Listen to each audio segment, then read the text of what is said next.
नमस्कार दोस्तों, आप सबका स्वागत है हमारे यूट्यूब चैनल संगीता के संसार में। तो कैसे हैं आप सब। तो दोस्तों, जैसे कि अभी 8 नवंबर को चंद्र ग्रहण लगने वाला है और चंद्र ग्रहण में सूतक कब लग रहा है, चंद्र ग्रहण का समय क्या है स्टार्ट होने का, तो उस पर हम बातें करेंगे। और चंद्र ग्रहण में क्या क्या सावधानी होनी चाहिए, हमें करना चाहिए, और ख़ास करके गर्भवती महिलाएं जो हैं उनको क्या सावधानी होनी चाहिए, इस पे भी हम बातें करेंगे। और चंद्र ग्रहण समाप्त होने के बाद क्या क्या करना चाहिए उस पर करेंगे। तो चलिए शुरू करते हैं। शुरू करने से पहले आप सबसे यही अनुरोध है कि अगर आप लोग को अच्छा लगे वीडियो तो लाइक कीजिए वीडियो को, और चैनल को सब्सक्राइब कीजिएगा, और कमेंट करके भी बताइएगा कि कैसे लगे आप लोग जानकारी। तो चलिए शुरू करते हैं। तो दोस्तों, जैसे कि अभी चंद्र ग्रहण का समय आपको शुरू हो रहा है, तो चंद्र ग्रहण का जो समय है ये तो आपको 5:32 से शुरू होकर 6:39 पे जाकर समाप्त हो रहा है। लेकिन इसका सूतक काल जो शुरू हो जाता है, सूतक काल चंद्र ग्रहण से 9 घंटा पहले लगता है। तो सूतक काल का समय है 9:21 से शुरू होकर और 6:18 पर समाप्त हो रहा है। तो आप देख लीजिएगा 5:32 से स्टार्ट है चंद्र ग्रहण और 6:19 तक का ग्रहण का समय है और सूतक का ये समय है। तो ये आप लोगों को मैं स्क्रीन पर लगा दूँगी, आप वहाँ से स्क्रीन पर भी देख लीजिएगा, आपको टाइम का पता चल जाएगा। और अपने इंडिया में तो 5:32 से दिख रहा है और बाकी दूसरे देशों में 2:39 पर ही लग जा रहा है। तो देखेंगे। और ये किस किस अपने देश में, खास करके अपने देश में कहाँ कहाँ दिख रहा है वो भी मैं बता देती हूँ।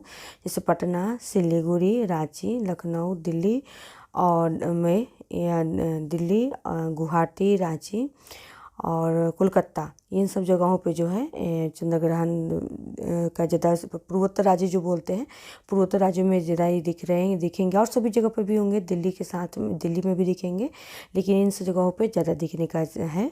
और दूसरे देश में बात करें तो काठमांडू, टोक्यो, मलीना, सिडनी, शिकागो, इन सब जगहों पे भी चंद्र ग्रहण का जो है दिखाई देगा।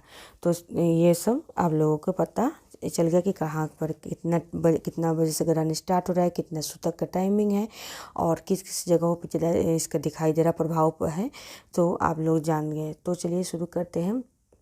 हम लोग को चंद्र ग्रहण में क्या करना चाहिए, क्या नहीं करना चाहिए। जैसे तो सबसे पहले हम बातें करेंगे जिस चंद्र ग्रहण में या सूतक काल में हमें खाना चाहिए या नहीं।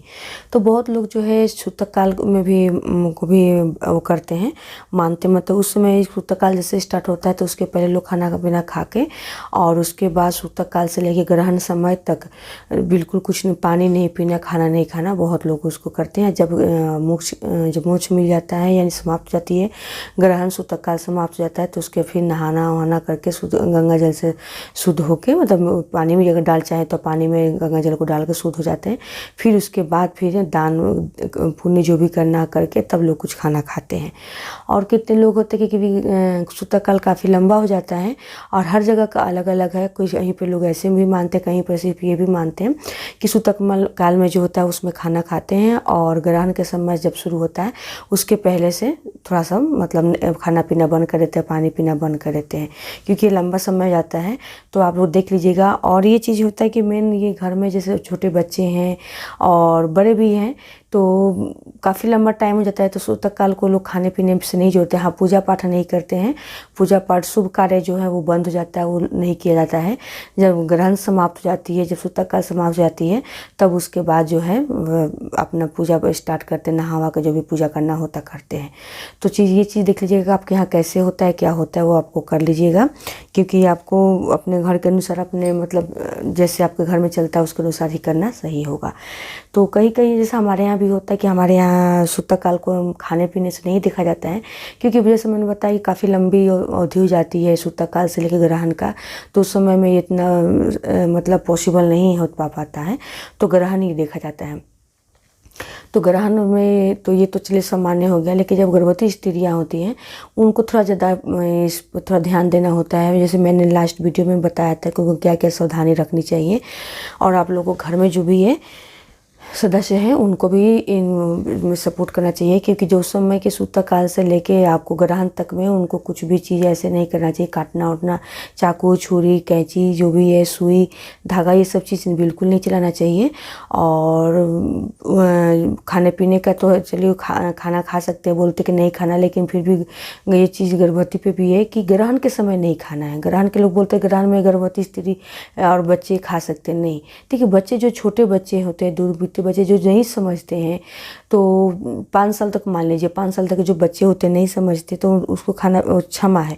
लेकिन गर्भवती स्त्री तो बड़ी होती है, मैंने सूर्य ग्रहण के टाइम में भी बोला था, ये आप लोगों के साथ मैंने शेयर किया था।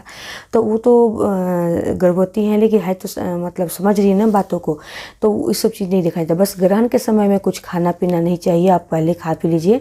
सूतक काल में नहीं देख सकते, क्योंकि सूतक काल का जो समय है काफ़ी लंबा हो जाता है, तो उसके सूतक काल में नहीं देखना चाहिए, उस समय खाना पीना खा लेना चाहिए।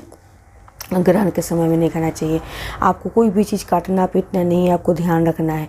बहुत लोग बोलते हैं तो क्या करें, बैठ नहीं सकते, सो नहीं सकते, ये नहीं कर सकते, तो ऐसा नहीं है। अगर मेन सूतक काल में ही आप कैसे लेके आप पूरा ग्रहण तक आप कैसे क्या करेंगे, क्या आप खड़े रहेंगे, ये करेंगे तो नहीं। आप बैठ सकते हैं, सूतक काल में भी बैठ सकते हैं और लेट भी सकते हैं। बहुत लोग बोल रहे हैं लेटना नहीं है, लेटना इसलिए नहीं है क्योंकि दिन का समय रहता है, तो आप मैं ये बात कर रही हूँ ग्रहण के समय का। सूतक का समय तो आप लेट ही सकते, क्योंकि समय लंबा है, तो आप तो कब तक बैठे रहेंगे, थकान भी हो जाती है, तो आप लेटिए, लेकिन पैर बॉडी को पूरा सीधा करके सिर के बल आपको लेटना है। ऐसे जैसे हम पैर मोड़ के सो जाते हैं, रेस्ट करते हैं, तो वैसे नहीं, आपको बिल्कुल सीधा करना है। और मैंने आप लोग गर्भवती में जो महिलाएं हैं उनके लिए मैंने एक विधि भी बताया था, और ये विधि देखिए हर जगह हर अलग अलग बातें हैं, हर तरह के आप जहाँ जानकारी करेंगे अलग अलग जानकारी मिलेगी, लेकिन जानकारी मैं वही शेयर करती हूँ जो मैं एक्सपीरियंस हुआ है, जो चीज़ मैं जानती हूँ, जो हमारे यहाँ होता है, उस चीज़ को मैं शेयर करती हूँ। तो जैसे मैंने बताया कि सिलबट्टा का जो लोढ़ा होता है ना, उसको भी आप लोढ़ा से को भी एक विधि करते हैं।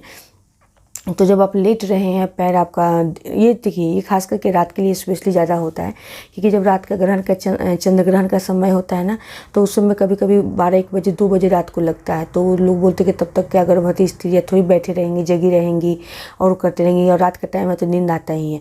तो उस समय खास करके ये लोढ़ा का विधि किया था। दिन में भी है, दिन में भी अगर लंबा चल रहा है, सूतक काल है, आप रेस्ट करना चाहते हैं, तो आप अपने सीधा सो कर लेटिए और पैर को सीधा करके, और साथ में वो लोढ़ा अपने पेट के से टच करके सटा के आपको रेस्ट करना है, सोना है। अगर नींद आ रही है तो सो भी सकते हैं, सूतक काल के समय है। हाँ, ग्रहण के समय में मत सोइएगा, क्योंकि दिन का समय है, तो दिन के समय तो इधर तो है नहीं, आप उसको ऐसे ही मतलब आपको घूमते फिरते ख़त्म हो जाएगा। रात का थोड़ा देखा जाता है चंद्र ग्रहण का, 30 बार तो चंद्र ग्रहण दिन में ही हो जा रहा है, 5 बजे से 6 बजे तक आपको 6:19 तक समाप्त हो जा रहा है, तो आपको ये चीज़ कर लेना है। और बस थोड़ा सा वही है कि थोड़ा बोलते हैं कि पैर वैर मतलब मोड़ना नहीं चाहिए, देखना चाहिए, तो बच्चे पर प्रभाव पड़ता है, और ये प्रभाव पड़ता है, ये सच है। हमारे घर के आसपास में भी जो हम लोग को ऐसे 2-4 ऐसे केस दिखाई देते, 2-4 के बहुत सारे, लेकिन 2-4 हम इससे बोलेंगे क्योंकि वो ज़्यादा ही मतलब नज़दीक से दिखाए, तो बोलते ये देखो इसको ग्रहण में ऐसे हो गया, वो हो गया, तो ये सब चीज़ डरना नहीं चाहिए, लेकिन जो सावधानी है सावधानी करना चाहिए। और दूसरी बात मैंने आप लोगों को भी बोला है कि धागा जो है, धागा आप पूरा अपना नाप के, और एक दिन पहले ही आपको कर लेना है, और नाप के जो है आपको दीवार में उसको टेप से एकदम सीधा करके धागा को टांग दीजिए, और ऊपर जो है वहाँ चिपका दीजिए, ताकि वो सीधा रहे, इधर उधर ना हो, मुड़े उड़े नहीं। तो जो भी आपके ऊपर प्रभाव पड़ेगा, वो प्रभाव पर धागा नाप लिए तो धागा पे प्रभाव पड़ जाएगा, आपका वो प्रभाव जो है ग्रहण का वो कटेगा उस विधि से। तो ये आप ज़रूर कर लीजिएगा, ये बहुत ही ज़रूरी है।